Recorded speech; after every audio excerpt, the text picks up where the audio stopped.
I'm Keith McCullough, and welcome back. I have a big smile on my face because Danielle just makes me laugh before we even went live here because she's funny and she's wearing the same color. We're looking very Democrat. Blue Day. Whoa, yeah. Didn't think about that. You're in Connecticut. Oh. Yeah, I'm not Republican. I'm wearing blue for the Huskies. Nice.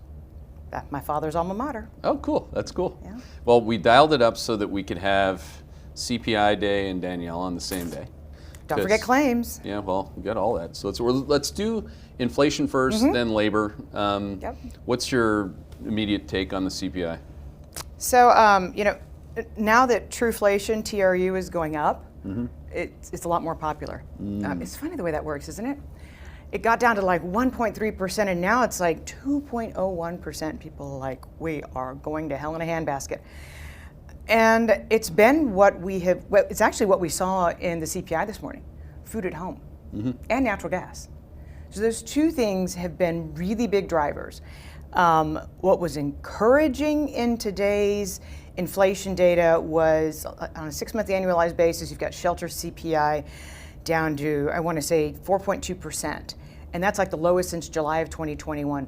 So, it's been really a long wait on shelter CPI. I mean, a long wait. But we just got another quarter of census data that shows us that, again, only 50% of the apartments that are coming out of the construction pipeline are being absorbed. They like to use big, huge verbs to describe bad stuff.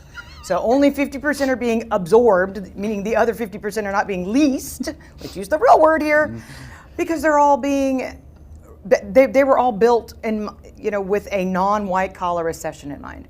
We're going to build luxury, high up to the sky, and they're all going to be fully occupied or 50% absorbed.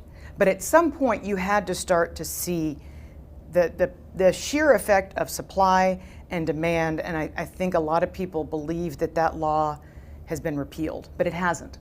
And there's a lot of supply that's coming out there, and there's going to be a lot more supply after these two hurricanes. I mean, a lot more supply on the single-family side. So the hurricanes, do you have a view if it's going to be inflationary or not? It could be inflationary once the battles are fought and won between homeowner and FEMA-ish. But you already had kind of the short-term rental cowboys who learned how to become wealthy, like on TikTok in some seminar by buying like 1,000 apartments. You already have them on the ropes. They can't get financing. The people who are financing them can't get financing. So, I mean, just in the cities that have been directly hit, you've got more than 100,000 short-term rentals that somebody's going to have to do something with. And there's no guarantee that they were properly insured. Now, if you're not fully insured for something and you go to make your claim, especially in a state like Florida where home insurers are so friendly these days. So, and on top of that, Florida's a wealthy state. Yeah. And a lot of the places that got run over were wealthy communities where, give or take, a third of homeowners who, like 40% of homeowners like nationwide own their homes outright. But like in the state of Florida, because homeowners insurance is so expensive, about a third of the homes aren't even insured. They don't even insure them, yeah. Just because they own them outright, they're wealthy, and they're like, why would I pay that premium? Because, but unless Milton says there's no free lunch if you're not insured. Do you have thoughts on that? There's a lot going on FEMA, how much they actually have versus, when they run out? I mean, I don't believe in any place with bureaucrats' email addresses ending in .gov running out of money. I mean, I don't think that occurs in the real world. Remember, I used to work at the Federal Reserve, an inherently insolvent institution that can never be insolvent. So you get used to circularity when you're a bureaucrat. Yeah. And people forget, like, when the emergency unemployment benefits ran dry from the original CARES Act, Trump tapped FEMA to extend them So clearly, it's a bottomless pool of liquidity and money, care of Joe Q taxpayer. I mean, I'm going to digress for a second, right? In a world of AI and big data, they have managed to cut the budget of the Bureau of Labor Statistics household budget. I'm like, couldn't we just replace like thousands of bureaucrats and just add a little dabble of AI and see if we can't get some better data? But no, I don't. I'm not losing sleep at night worried about FEMA running out of money when the United States government clearly is inclined to print to kingdom come. Yeah, I mean, they were off on the deficit by $320 billion in 4 months. Rounding error. I mean, why not just tack it on? I mean, this seems like, or do you disagree? I mean, this is posturing. That both parties are going to just keep spending, whoever gets elected, right? Well, so here I'm going to push back a little bit. This just about got me physically assaulted in Kuala Lumpur a week ago today. When former President Trump approached Congress in December of 2020 and said, I want $2,000. That's the dollar amount I want on that second stimulus check.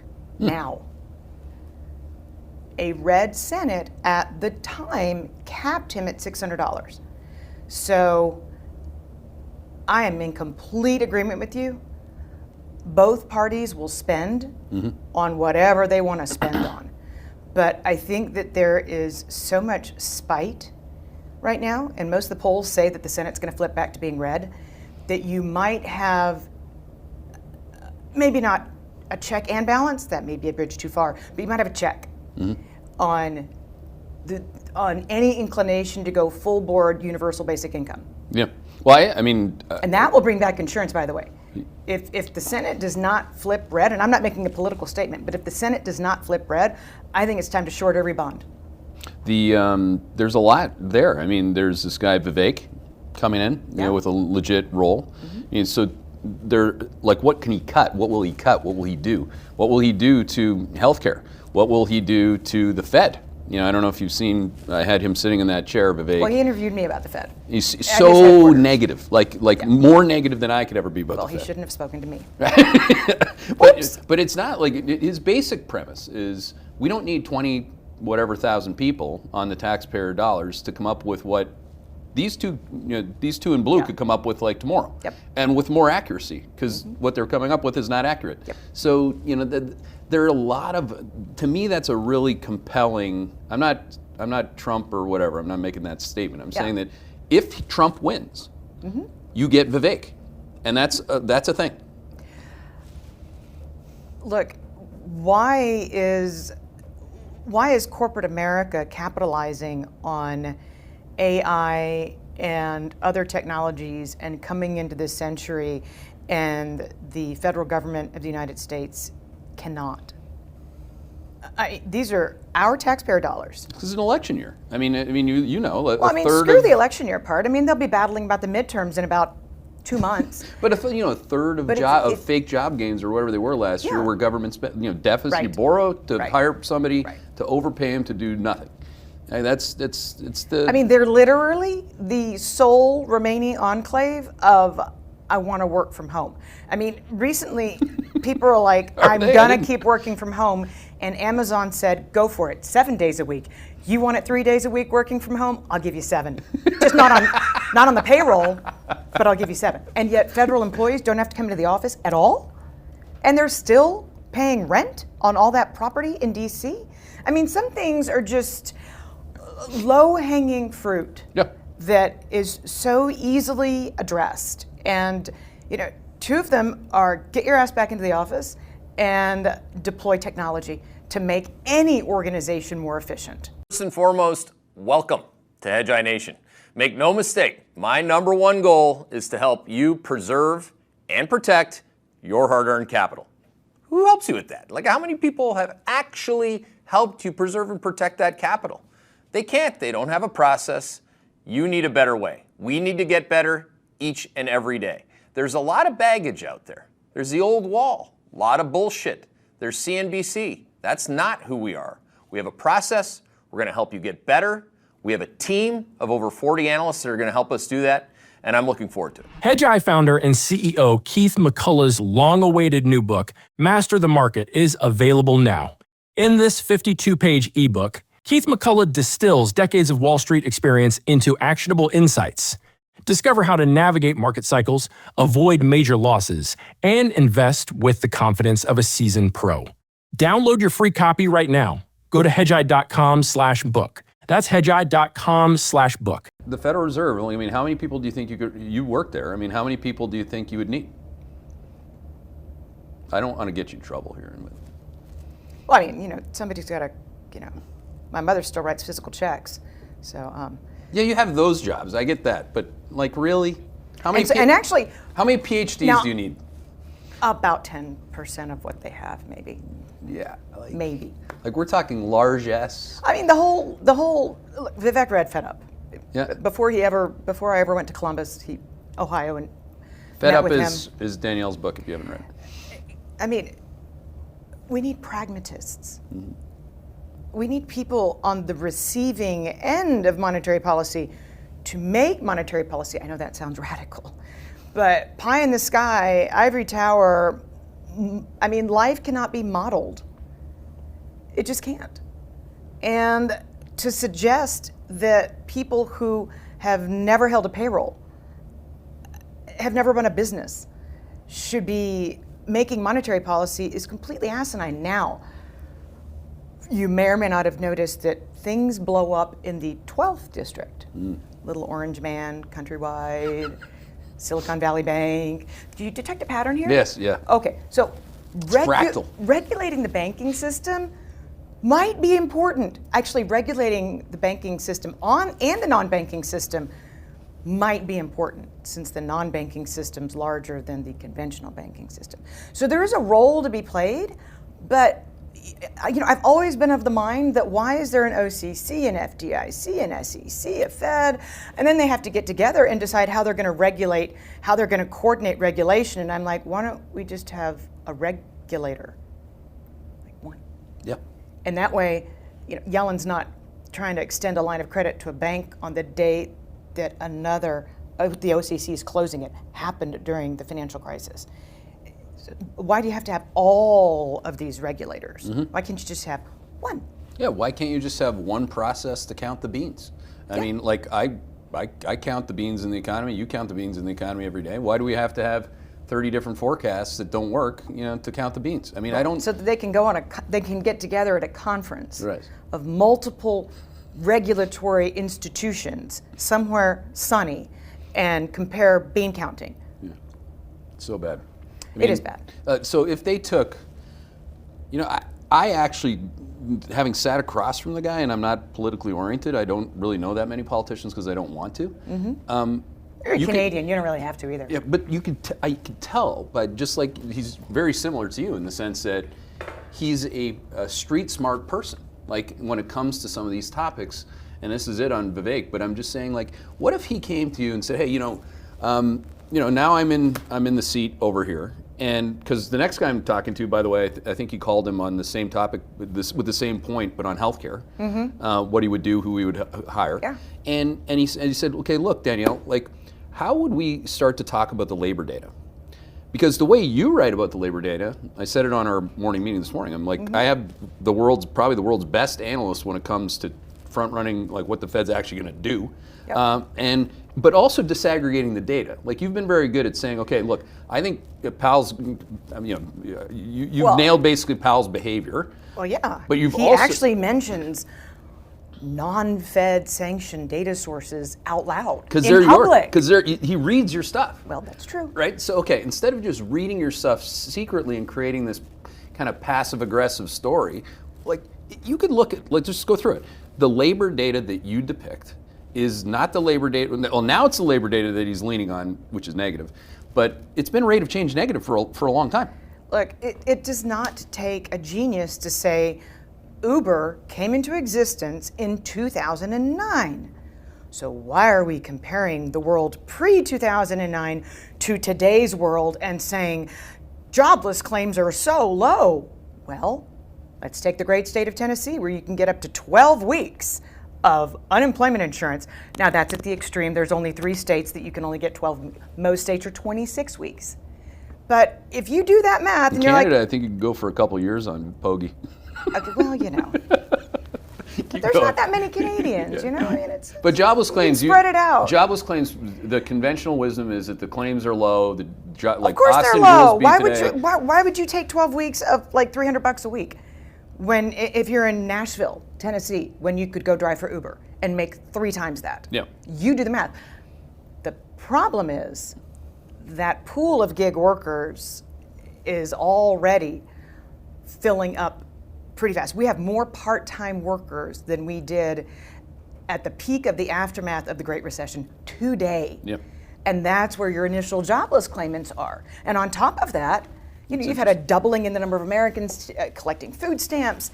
Just flat out, Americans on welfare has gone through the roof. Why is that? Keith, we've had 17 straight months of what we call the exhaustion rate for continuing jobless claimants rising.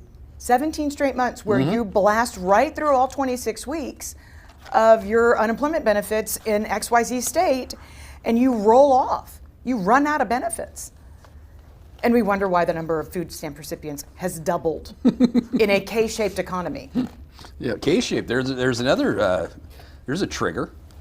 Like, why doesn't the Fed, as a matter of practice, talk about the K-shaped economy? Like, name it. It's not K for Keith. It's K-shaped economy. Yep. And your policies perpetuate those of us on the right side of the K getting paid, and the people have to eat it. So look, when gross domestic income for 2023 was revised up, all these people on Twitter are like, nanny, boo-boos, and I'm like, hey, genius. Pay somebody 5.5% on their cash, whip out $20 billion a month in employee retention credit, and you're gonna blow prior income models out of the water. Yeah. And of course the wealthy sitting on cash. And what happened when the Fed lowered rates by 50 basis points? Money market fund assets went up. I'm like, people are doing the cash on the sidelines, Danielle, and I'm like, or money market fund assets went up when the Fed lowered interest rates. You tell me. you're getting good at just like the counterpunch. You've always been good at it, but now, because I spend a lot less time on Twitter than I used to, because I really do need to spend a little bit more time being introspective and not calling out brainiacs. leading the discussion instead of reacting to dumb shit. I mean, there's that technical right? term. Thank you. Now, okay, we have to agree because it's an empirical fact. You borrow, you build the deficit, you hire people, government jobs. That was a huge component of the labor force in terms of incremental adds last year. But if you look at what you've written extensively about the private sector, if I separate those two things, guys, show slide 78. We're showing. You want to talk about private sector? Core private sector employment growth. Oh, okay. That's not pretty. So this is what I mean. It's like this chart. You'd have to slide 72. Sorry. You'd have to be, which I am blind apparently if I don't put my glasses on. I think it's 72. So that chart on the left. That's the rate of change of employment growth. I mean, it's been collapsing since it peaked when this cycle peaked in 2021. Yep. So this is like just in one picture. Like, I know you got respect for Powell. Not that doesn't mean you agree with everything he says, but you have respect for him, right? As a human being. I have more respect for him than I have for his 3 predecessors. Yeah, that's a low bar. It's the soft bigotry of low But one expectations. of them has a Nobel Prize, Keith. But I think Vivek would say, or I would say, or anybody who looks at rate of change, and you would say, look, this is not a new story. Like, why haven't you guys been talking about deteriorating private sector employment growth? He did, though, finally. But he did finally. That's what I mean. He After did. the thing collapsed. Well, the QCEW for 818,000 was a little difficult to ignore. Right. So how do you circle the square? Like, you can't, right? I mean, so you can't. Look, we did this last payroll report. We wanted to do. We wanted to go beyond the zero hedges of the world. We wanted to go beyond it's all government jobs. So we focused in just on the private sector and found that more than 50% of the jobs created in the private sector were in education and healthcare. Look, if your kid's sick, are you going to be like, well, the cycle's dictating that we really shouldn't be spending money at the doctor, so let's just see how this strep throat let's just watch. Or your ankle's broken and maybe it'll heal itself. I mean, no, you're going to go to the doctor. And I've got 4 kids. They're going to go to school. So these are recession-proof industries. But for the month of September and August and July and June and May and April and March and February and January, these 2 recession-proof sectors have accounted for more than 50% of private market job creation. That means that the private sector outside of recession-proof industries is atrophying. Yeah, well, I mean, you can see that in the NFIB data, which is depressionary, never mind recessionary. The NFIB data, you want to know what was scary about the NFIB data? Inventories. You mean the number that just, NFIB is small business report, disaggregates a whole bunch of stuff, but the September numbers that just came out, you're talking about? I mean, uncertainty went through the roof, CapEx fell, but the inventory crashed. Okay. Now, if you're Joe Q, I have a gift shop, I don't know, a few months before the holidays, and you're planning to drastically reduce your inventory, what does that say about your own personal prospects for your own business? Yeah. And I mean, that's why we study things like backlogs, and because backlogs dictate pent-up demand, which dictates labor demand. I mean, it's back it up. So we follow backlogs, we follow inventories, and it was inventories in NFIB that moved the most dramatically.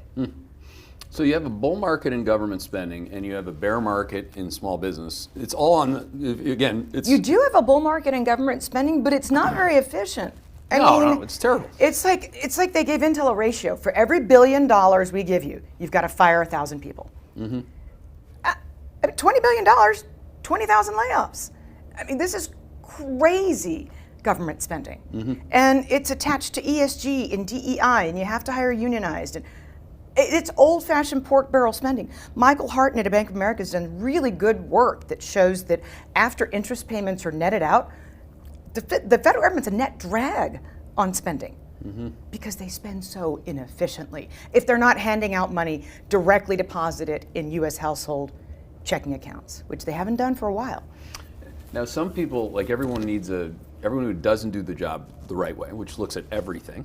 You can't just look at one thing and come up with a narrative. I guess you can. You can do whatever you want. Of course you can. But they will say, that inventory is because people are nervous about the election. I have a chart that shows some version of that. But yes, you can count them right now. Every single earnings release where they're missing on their top line, they're mentioned, once we get past the election, demand's going to come roaring back. And I'm like, what? Is that because part-time jobs are at a record high and that's been additive to aggregate income? Oh, sorry, math. Well, I mean, the economic cycle, even on a reported basis, peaked in the second quarter at 3%. So now you're seeing all the rate of change data decelerate, including the labor data, which had already been decelerating. It's being flattered by imports because China's dumping everything that they possibly can in our ports. So imports flatter GDP math. On top of that, it's totally ass backwards math. But GDP math is also being flattered. So what happens? Like, how do you project Powell's behavior if we get the rate of change of growth, real growth, this way, and we get inflation start to hook up? Doesn't have to go up a lot. Like we have it going. Actually, we just updated our inflation nowcast post this number. So now we're going back to 2.62, I think, next month, which would be up 18 beeps. Yep. But not down anymore. Inflation's gone down on a trending basis for 28 months. That's an amazing period of time. It's going to resume the decline after we get past a few months. Well, the port strike was, 3 days? Yeah. So there's reasons, and shelter is hosed. I mean, you have entire communities in North Carolina and in Tennessee that will never rebuild, ever. You're talking post-Helene? Yeah. And people ignore that, and my gosh, I spoke to a friend of mine in one county where 170 kids are missing still. What? The media is not covering it. Milton was like a good little distraction for the media to quit covering that area of the country. 170 missing kids? In a county. This isn't like the eating the dogs thing. But landslides took off the sides of entire mountains where communities were. Right. But these houses are never going to be rebuilt. That's awful. They're never going to be rebuilt, and the media is never going to report on this, by the way. Not any side of the media. Where was it reported? How do you know that? Because she's there. on the ground. Oh. The parents. Holy shit. It's just like the immigration story. Like they finally sent people down to the border to count. You know, it's like, oh, the number's like 6 million. Yeah. And by the way, they're making the most treacherous. I lived in Venezuela. It ain't easy to get from Venezuela all the way up in the United States. When did you live in Venezuela? The summer of '95, after the soft landing summer. But it wasn't a soft landing on Wall Street. So in between the first and second years of business school, Goldman Sachs was like, go perfect your Spanish. Go work someplace where they don't speak English. I got there the first day of work and I'm like, excusez-moi? And I'm like, oh shit, Spanish. Perdón? Microsoft Word and Inglés. And they're like, ¿cómo? And I'm like, oh shit. We've had so many conversations. I mean, it's So I rare came that home, I learned came something home like like dreaming in Spanish. Ahora ya hablo español. But what I'm saying is, the journey is so treacherous. I mean, we don't appreciate how much damage communism does to countries, that people would take these hugely treacherous journeys. We're not just talking about people coming in from Mexico. They're coming all the way from South America. But anyways, yes, I live in Texas. Yes, they have a miscounting problem. So how But by the way, they don't have work. You know what? The construction workers right now are out of work. Because the permitting for single-family homes has gone to hell in a handbasket. They're all waiting to convoy to Florida. Problem is, go to Fort Myers today, you still see places that are empty lots after Ian. I mean, homeowners insurance in Florida it's a thing. This is not like June of 2020 when the whole world is flocking there. It's a different place. So I double dog. People are like, what do you think the Fed policy is going to be in a year? And I'm like, in a year? What do you think Florida is going to be like in 2 months? I mean, can we just stop and have a shorter term conversation here? No, it's just because people want an answer that they need. That's what. Oh yeah. And I mean, the market. I was like, well, the market was pricing in 7 rate cuts at the beginning of the year. And that was you when you had your aggressive hat on, and now you have the Fed's never going to have to lower interest rates as long as we live. I'm like, make up your mind. I mean, guys, can you show that chart we showed this morning on the macro show on that front, where we're showing the pendulum? You know where it is. This is just to Danielle's point. I like it when somebody speaks and what they're saying is empirically true. Go to slide 46. So this is kind of for you and I. This is pretty exciting, right? Because you and I get paid on this to help people talk about this and risk manage it. But number of cuts priced for 2024. Yeah, there was like 8 to 10 of them priced in. Then they took them all out with inflation going from 3.1 to 3.48. Yeah. Yep. So like 40 basis points of inflation going up, which is basically what I'm looking for in the next couple months. So then they take them all out, and then they put them all back in.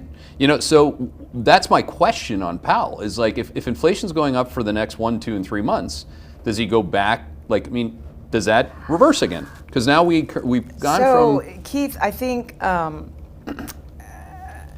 if there's one thing that I noticed today, it was the non-Hurricane Helene states that had material increases in their initial jobless claims. Oh, in the claims report. Okay. It was the jump in continuing jobless claims that are from the week prior that have nothing to do with Helene. We'll see continuing claims reflect Helene next week because it's initial and then continuing with a one week lag. Once you start to get to that 2 million number, and again, the exhaustion rate has been increasing for 17 months. We're not seeing continuing claims continue to rise because so many millions of Americans are exhausting their benefits.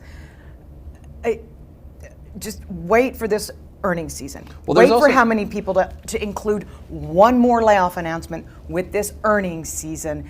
And again, I mentioned that the pool of gig workers is pretty full. You only need so many DoorDash drivers. Right. You don't need as many as what we have.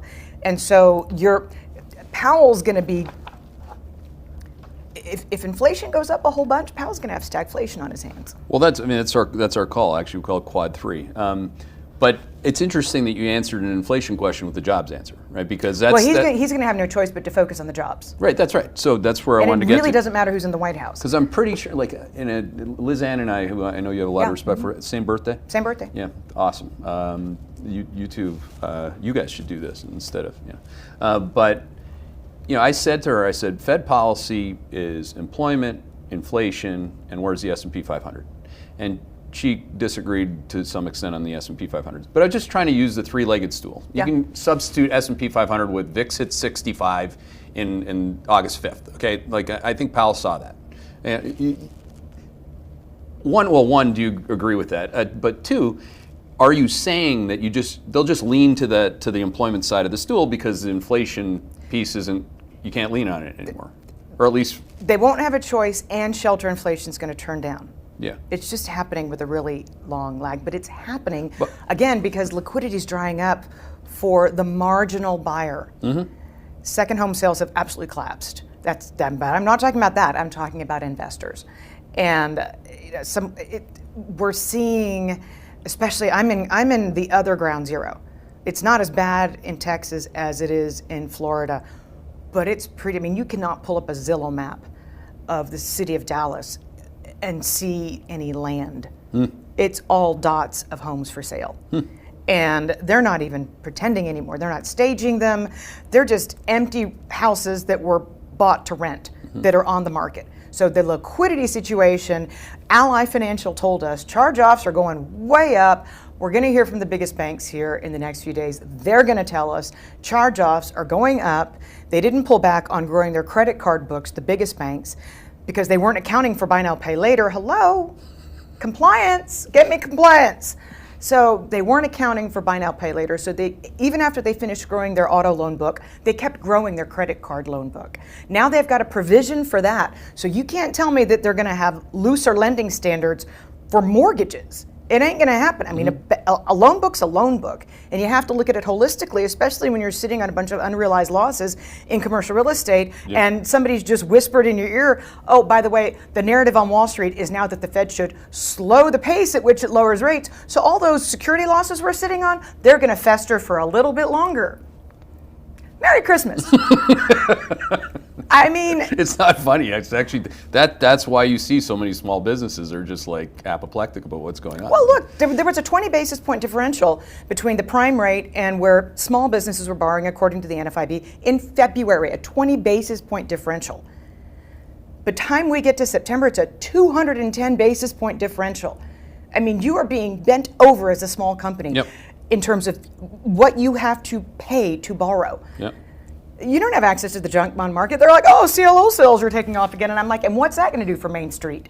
Help me out here. Nada. Yeah, that's a K-shaped relationship as well. We show this plenty of times, which is people like me and companies like mine get paid. And if you're the small business who has to operate on any leverage with little cash flow and your employee costs keep going up, you're fucked. And that's the difference. And and think about it. This is like the fourth or fifth battle first it was like, okay, Home Depot can stay open, but as long as you mask up, but even if you mask up, all the small businesses have to close. They're not essential. And then Chipotle is paying like $20 an hour with benefits, so you can't compete with that as a small business owner to bring the employees on that you need to bring on after the economy reopens. I mean, they have been kicked while they're down time and again and again and again. And I just have to wonder who the hell is going to advocate for small businesses? I mean, taking their tax rate to 15% would help. Yeah, that would be a big one. But on the way there, flat tax. Just kind of going back to like where I'm trying to get to. So you're saying that even if the inflation data lifts, you're about to hit a shitstorm of earnings season, labor data, and if you think insiders have been selling their stock. Right. They're telling you that their profit margins aren't where they need to be to stop selling their stock because they get paid based on earnings per share. And until their earnings per share are high enough, they're not going to stop firing people. Right. Simple as that, because all they give a shit about is their paycheck. First and foremost, welcome to Hedgeye Nation. Make no mistake, my number one goal is to help you preserve and protect your hard-earned capital. Who helps you with that? Like, how many people have actually helped you preserve and protect that capital? They can't. They don't have a process. You need a better way. We need to get better each and every day. There's a lot of baggage out there. There's the old wall, a lot of bullshit. There's CNBC. That's not who we are. We have a process. We're going to help you get better. We have a team of over 40 analysts that are going to help us do that. And I'm looking forward to it. Hedgeye founder and CEO Keith McCullough's long-awaited new book, Master the Market, is available now. In this 52-page ebook, Keith McCullough distills decades of Wall Street experience into actionable insights. Discover how to navigate market cycles, avoid major losses, and invest with the confidence of a seasoned pro. Download your free copy right now. Go to hedgeye.com/book. That's hedgeye.com/book. Agreed. Jensen pulled forward all of his stock sales too. People are like, oh, that's bullish for the stock because he's done selling. I'm like, what world do these people on Reddit live in? The dude pulled forward selling his stock in your yap. You know, like, what do you think that means about and it was at the all-time high before it went down 27%. Yep. So it's a crazy thing. Airbnb's had a tad bit of, anyways. So it depends on where I do the meetings. Like when I was doing the meetings in Chicago, please, if you're in Chicago and you're a client, don't get upset about it. But I mean, they won't push back on it as much as if I'm doing meetings in Texas or meetings certainly in Miami. Yep. You know, where I'll say, well, what do you think the labor data, these jobs reports are going to look like after the election if Trump wins? Like immediately after. And they're like, well, what do you mean? It's like, well, every one of these basically has been made up, like, you know, like revised down. Now you can say on the order of, I know that this is your what like was a originally reported, coiled spring on this topic. What was originally reported on the White House lawn as being 2.4 million private sector jobs in the year ended March 31, 2024, just so now happens to be 1.4 million. So just a little rounding error, T9C. But from the most recent, from that September number was like, you know, you'd think that you're going back to 5% GDP growth. Yep. So that number versus the first number, the November number? And there was no coincidence that we had record seasonality for a September in ADP and both BLS. Yeah. And claims were lower that week too.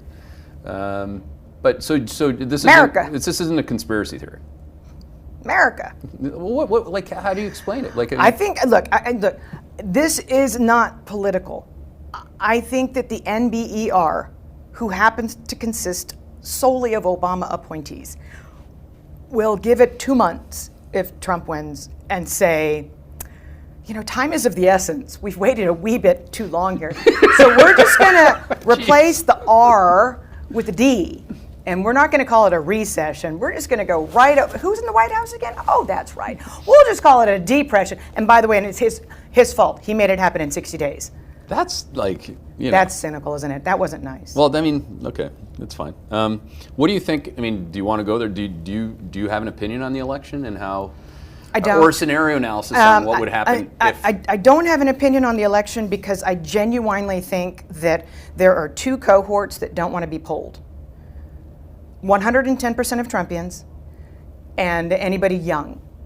And prior to Harris being in the race, I think your average 24 to 35-year-old on election day would have been like, insane geriatric, dead geriatric.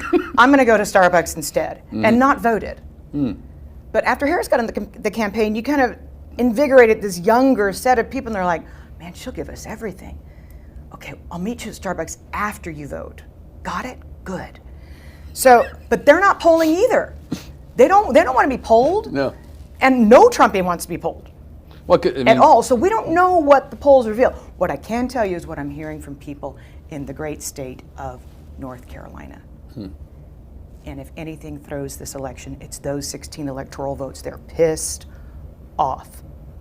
They're pissed off. And it is a blue state. And it is 16 electoral votes can move the needle.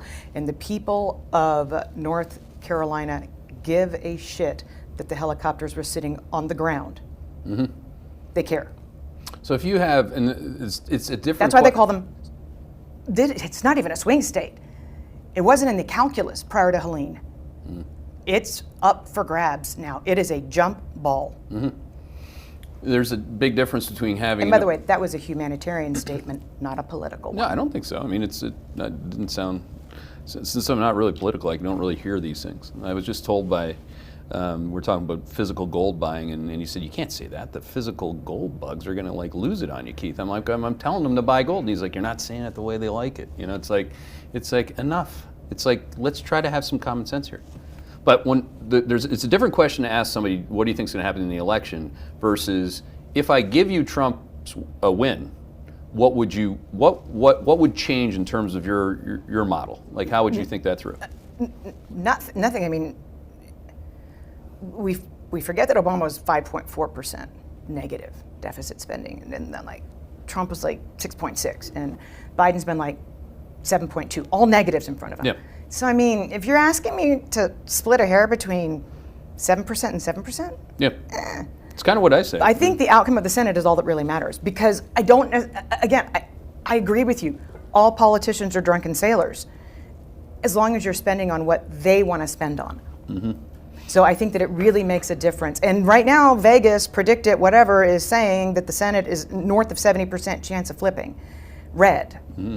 And you've got this little thing called the Supreme Court that happens to have a little calculator going right now, and they're like, okay, wait a minute, all this student loan forgiveness, it now adds up to more than what we said was unconstitutional. So I think that we can't completely give up on the democracy, because I do think that even though the Senate will spend on whatever it wants to spend on, I think that a red Senate will stop universal basic income from coming back in its true form. Let's pay people to not work and call it that. Yep. And I think that the Supreme Court will make sure that it is Congress, to the extent that the Supreme Court can, that it's Congress that's got the powers of the purse. Mm-hmm. So I think that there's some semblance of democracy still intact after the election, regardless of who's occupying the White House. If it's Trump, if it's neither can fire Powell. This was and Harris would be more inclined. That's what I mean. So if Harris, she was one of 12 who joined Lizzie and voted against him in 2018. Harris. And you would get Lyle Brainerd. She'd be top 3 candidate. No. Anything stronger than? But there's a big difference there. Oh my gosh! Look, what people don't realize is that May 2026 is like spitting distance away. It's quick. Yep. And you've got a Federal Reserve Board that, aside from Waller, is pretty stacked with progressives. So if you put somebody like a Lyle Brainerd, you're gonna be immediately addressing climate change, mm-hmm. and you're gonna have a central bank digital currency yesterday, which is Big Brother watching what you spend, mm-hmm. which is quite communist. I mean, the Federal Reserve would completely change in its complexity. The only thing it wouldn't do after such a regime shift would be make monetary policy and regulate banks, but it would do everything else mm-hmm. that is not the purview of a central bank. It's scary as all get out. Mm-hmm. So in that regard, the outcome really does matter, because you could have, if it's Trump, you get Vivek neutering the Fed, and if you get the alternative, you get MMT on steroids, and everything else, and CBDC, which I think is a big deal. Yeah. CBDC is a big deal. Maybe not in Xi Jinping's world, but in this world, it should be a big deal for somebody to monitor your spending and penalize you if you save. Yeah. Okay, if you're going to deposit $1 in the bank, you're only going to get 97 cents. Jeez. Back in the USSR. I just don't want to live in Moscow. No. I said that the other day to somebody and they laughed. I'm like, what are you laughing at? You want to go live there? I mean, so maybe one of the last questions on this. I mean, I think, so if you took, again, scenario Trump, Vivek, maybe Judy Shelton gets appointed as well. Her book just came out. I just mm-hmm. had a conversation like this with her. It was very popular. And it was like, because she... You mean sound money put together is a something? Yeah. I thought, like what's interesting when you don't know somebody, I mean, but who has a reputation, in particular in this day and age, when one side paints, like I thought she was going to be some kind of a crazy hardliner. She is. She's just a soft-spoken sound money advocate. Yeah, it was like pretty simple. It was the opposite of what I was. Yeah, like, I've known Judy for years. Yeah, so she would be interested in that, right? She just came out with her new book, Good as Gold, I think it's called. She would be interested in sound money, yes, she would. Yeah, but that would be a very different federal. And making policy, and that's. I haven't given up on my country. Mm-hmm. I haven't, because I don't think that all roads lead to socialism in America. Mm-hmm. I can't believe that. I mean, I have children, so I can't believe that that's their future. And by the way, big old shout out to our kids' generation. Their work ethic is off the charts. Yep. So you can't tell me that America's gone. You mean our kids? Like, Yes. define the age, obviously, so people So, know. okay, my oldest is, maybe not my, I mean, love him. He makes a very good fraternity boy. But, I mean, no. There's a generation behind the Z's that wants to work. Yep. And there are people who love the United States and want sound money and don't want to give up the reserve currency status at gunpoint. And with good reason. Yeah, and they're asking the right questions. Sure. Like I have a 14-year-old daughter, 16-year-old son. Their work ethic is incredible, and so is that of all their friends. Right. They want to achieve something. Yeah. And they're like very I mean, it's a bit of a echo chamber, right? Your kids, Culver kids, that's a very disciplined, hardworking culture. Right. So But I want. I mean, look, if one of them, spends every dime he gets. But the stated policy is, if you get a certain amount of money to not eat in the mess hall and eat at the shack instead, and you have anything left over at the end of the month from what the monthly stipend is, we double it and throw it in savings. You can teach your kids sound money policies at home, and that's where it starts. Yeah, and I think, someone like that, all you'd have to do is continue to listen to him. Yeah. There's a reason why it's the most viewed video that we have. Ironically, that and the Vivek one, right? And they kind of go together in this scenario if that was the Fed. And neither of us is saying that has to be that way, but it could. Yes. Yeah, There is a pathway to sanity. Yeah. Well, I think, just to end on this, because we got to wrap up, but I think a lot of people will try to define you in different ways, but I've always thought of you as like this American patriot, hard-ass chick that understands what's going on, and she really wants the best for the country. Like, I've never really ever seen you be this doomer. No. Look, if they said, look, you're limited to 2 words on your tombstone, I would say pragmatic patriot. That's it. That's a good way to end it. I like that. That's really good. Thank you. Thank you for being the... It's great to be here in Connecticut. The Love to be here. pragmatic patriot.